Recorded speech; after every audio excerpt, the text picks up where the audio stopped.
Charlie Smyth from 47. It's on the way. It is good. The conquering hero of Ireland has given New Orleans the lead.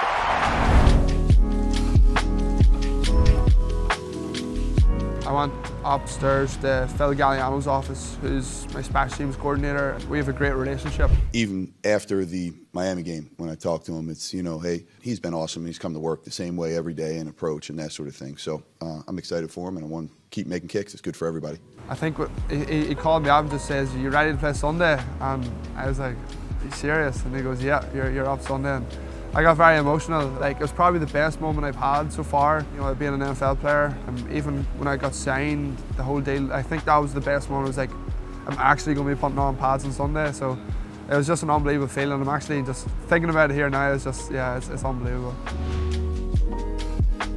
It was actually a very strange day that Tuesday. So I had to work out that Tuesday morning with two other kickers. I knew kind of, you know, there might have been some sort of competition going on, and you didn't know what was going to happen with obviously Blake at the time. And me and Blake have known each other for 18 months, and he's been great to me. And yeah, look, and the news came through. I saw him just after it happened. I got called upstairs as well to say what was going to be happening, and it was pretty emotional, to be honest. So like, it wasn't even as if like it was like a huge celebration at the time. You know, it was just like, okay, like, this is sad, and this is a, you know, sad situation that happened, but then you move on. You know, at the end of the day, it was a chance for me to show what I could do, and then I competed again on Thursday, and it was probably the best day of kicking I've ever had at that practice. And I was like, well, look, I'm at peace here with whatever happens because I've done my bit. And got the news on Friday morning, and it was very emotional. And Friday morning, it was just unbelievable. So it was.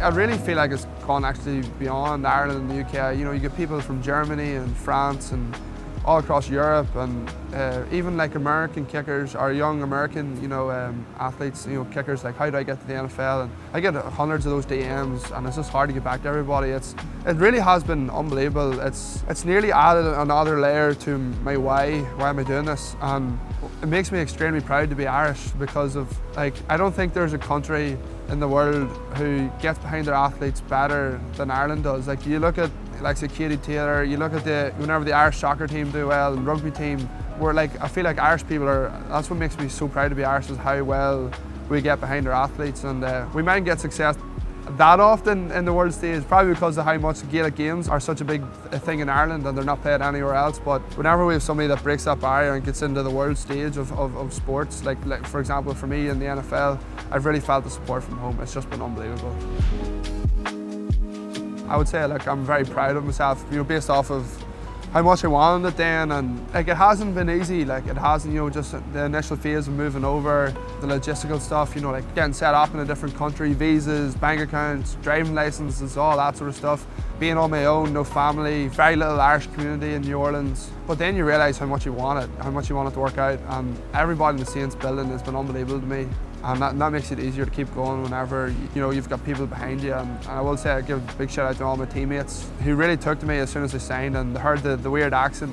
But they might not be able to communicate that well with each other, but you know, I know they have my back and I have theirs. So, you know, it's just been an unbelievable 18 months now. Probably just being away from your mates and your family is, you know, I get home from, you know, school or football or whatever, and then I can just say, right, let's go and meet up, let's go grab some food together, and be a full carload of us just driving about and just having the crack, or we could go to the pub together and have a few pints, or we can just meet up, watch the Gaelic games or soccer games. Or you don't necessarily have that sort of same presence over here. But look, I've met some great people over here who've kept me right. You know, I've got my girlfriend here now as well, and she's been brilliant, and her family as well. And I've met somebody from Ireland as well. He's actually from Newry. His name's David, and he's been great. And there's been a lot of, you know, good support along the way to help, you know, keep us going, I suppose. And I'm just extremely grateful for it all. It's just a different level of crack. Like, at home, it's just unbelievable. That's why I love coming home every year. And then I'll say, obviously, my family, getting to see my family and my dog and my grandparents, aunts, uncles. My mum's cooking is another big one as well. It's a bit of a miss. The Irish food culture, you know yourself, is kind of similar to across the water as well, where we love our curries, our pastas, our pizza, you know, with a little bit of our own touch to it. And so I kind of miss that as well. Last year, the whole year, I wore this one white undershirt. It looked horrible with our black uniform, so I stopped doing it then, but I had to get rid of that one. But no, that's probably one, and I don't really like changing my cleats too much, only if I have to. Those are probably the two main ones, and yeah, I think there's probably more, I just can't think of them right now. But yeah, long sleeve undershirt. Tag leader is without a doubt the biggest influence on why I'm here, and I'll have to say James Cook as well. James is a legend, Tag's a legend. Those two fellas saw whenever the initial IPP phase was being selected, I showed potential, but I wasn't as consistent as maybe as I wanted to be that day. But they saw through that. They saw that there's something here with Charlie. He's young. He's a huge NFL fan. He probably knows more about the NFL than I actually probably know more about the NFL about this past 15 years than some of my teammates.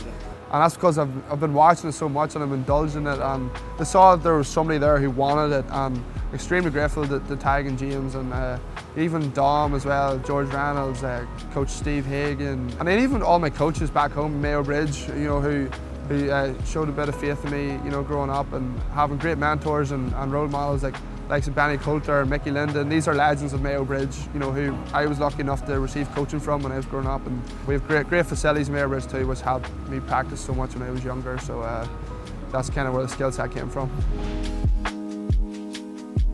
My biggest focus is not having any regrets with this journey, because there's a saying from The Office, you don't know you're in the good old days until you're gone. I know I'm in the good old days. I know that these are going to be the best days of my life, so I just really want to enjoy them and make the most of it. I'll go out and have fun with it, but also, take it serious, have fun, have no regrets, and don't leave any stone unturned with any of my preparation or, my off-season habits or, things like that there. So now's the time to have a bit of fun, but, when I get back home, I'll get pretty locked in again and ready to go when, to be the Saints kicker for a long time, hopefully.